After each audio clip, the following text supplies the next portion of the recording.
I'll beat you black and blue. Shh, don't spill the beans.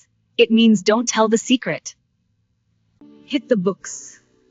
From the wisdom of Vendita ini ammatti chechumani. Wait जरा एक second रुककर सोचिए, कहीं आप भी तो ब्लैक एंड ब्लू का मतलब काला नीला, स्पिल द बीन्स का मतलब बीन्स गिरा देना और हिट द बुक्स का मतलब बुक को मारना तो नहीं समझ रहे? तो डोंट वरी, अगर आप ऐसा समझ रहे हैं तो आप अकेले नहीं हैं।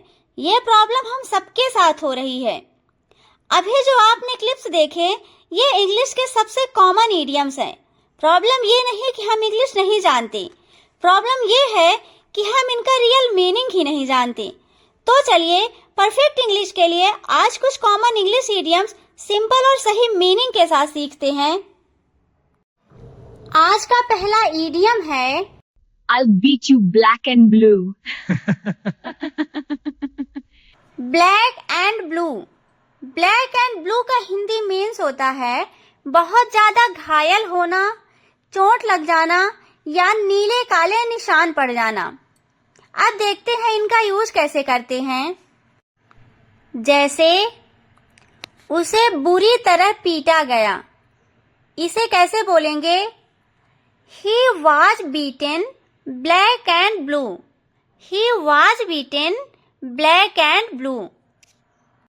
नेक्स्ट, वह गिर गया और पूरा नीला काला हो गया।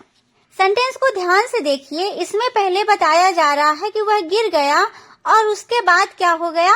नीला काला। तो इसे कैसे बोलेंगे? He fell down and was black and blue. He fell down and was black and blue. Accident के बाद मेरी टांग नीली काली हो गई। My leg is black and blue after the accident. My leg is black and blue after the accident. मुझे बहुत जोर की चोट लगी थी। How to say in English? Please comment. Next idiom है It's okay. You can answer off the cuff. off the cuff. That means to speak or answer without preparation. बिना तैयारी के बोलना या अचानक जवाब देना। जैसे मैंने कुछ भी तैयारी नहीं की, बस बिना तैयारी के बोल दिया। I didn't prepare anything. I just spoke off the cuff. I didn't prepare anything. I just spoke off the cuff. वह मीटिंग में हमेशा बिना तैयारी के बोलता है। He always speaks off the cuff in meetings. He always speaks off the cuff in meetings. मैंने बिना तैयारी के भाषण दिया। I gave an off the cuff speech. I gave an off the cuff speech. मैंने सवाल का जवाब बिना तैयारी के दिया। How to say in English? Please comment. Shh, don't spill the beans. It means don't tell. Spill the beans. Spill the beans means होता है राज बता देना या सीक्रेट खोल देना। जैसे मेरी नई नौकरी के बारे में राज मत खोलना। Please don't spill the beans about my new job. Please don't spill the beans about my new job. Next, वह लगभग राज बता ही देती लेकिन समय पर रुक गई। She almost spilled the beans but stopped in time. She almost spilled the beans but stopped in time. वह नशे में था और उसने राज खोल दिया। He was drunk and spilled the beans. He was drunk and spilled the beans. उसका राज मत खोलना। How to say in English? Please comment. Hit the books. Hit the books. Hit the books का हिंदी मीन्स होता है पढ़ाई करने बैठना या पढ़ाई शुरू करना। जैसे मैं थका हूँ लेकिन मुझे पढ़ाई करनी है। I am tired, but I have to hit the books. I am tired, but I have to hit the books. मैं 30 मिनट पढ़ाई करूंगा. I will hit the books for 30 minutes. I will hit the books for 30 minutes. चलो lunch के बाद पढ़ाई शुरू करते हैं. Let's hit the books after lunch. Let's hit the books after lunch. Mobile छोड़ो और पढ़ाई करने बैठो. इसे इंग्लिश में कैसे बोलेंगे? प्लीज कमेंट में बताएं. I'm under the weather today. Under the weather. Under the weather means होता है थोड़ा बीमार महसूस करना. जैसे आज मैं थोड़ा बीमार महसूस कर रही हूँ. I am feeling under the weather today. I am feeling under the weather today. वह ठीक नहीं लग रही है. She looks under the weather. She looks under the weather. Next है, अगर तुम ठीक महसूस नहीं कर रहे हो तो काम पर मत आओ. अगर तुम ठीक महसूस नहीं कर रहे हो तो काम पर मत आओ. Don't come to work if you are under the weather. Don't come to work if you are under the weather. मैं थोड़ा ठीक नहीं हूँ इसलिए बाहर नहीं जाऊंगा.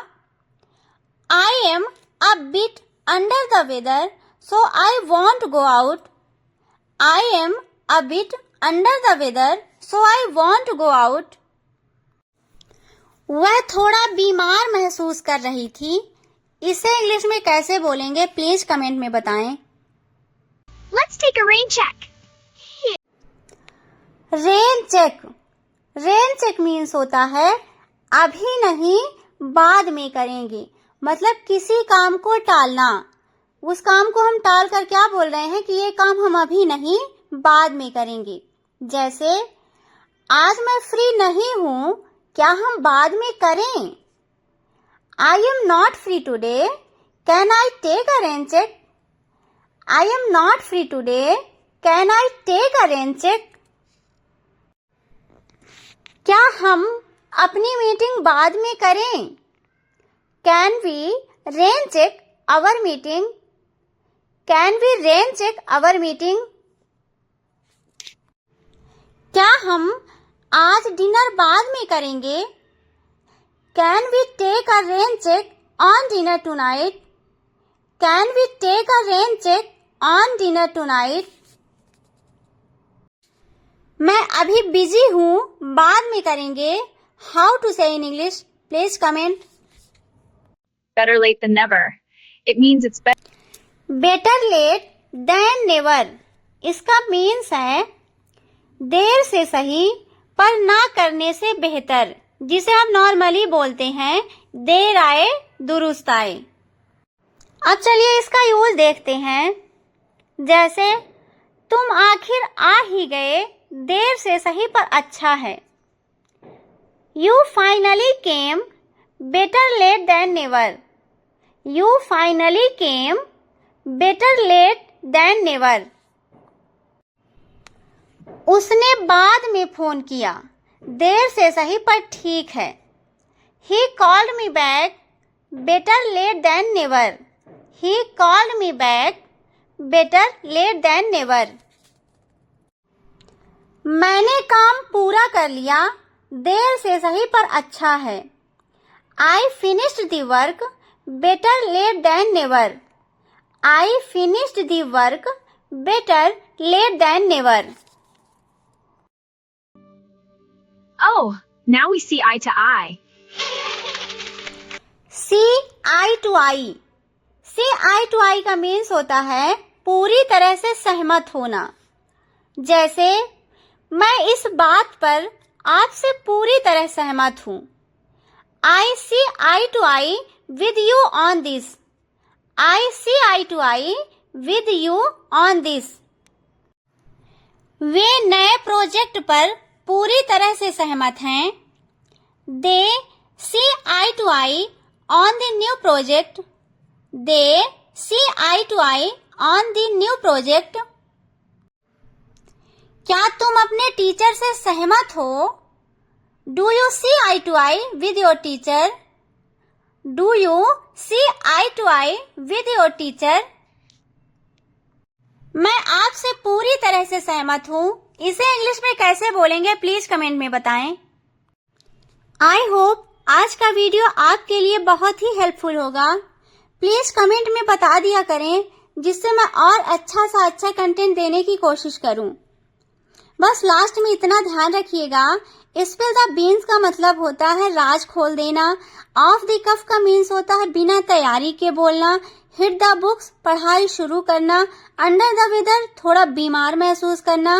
रेन चेक अभी नहीं बाद में करेंगे मीन्स काम को टाल देना। बेटर लेट देन नेवर का मतलब होता है देर से सही पर ना करने से बेहतर। सी आई टू आई का मीन्स होता है पूरी तरह सहमत होना। ब्लैक एंड ब्लू का मतलब होता है बुरी तरह चोट लगना या घायल होना। Thanks for watching. Please like share and subscribe. Thank you.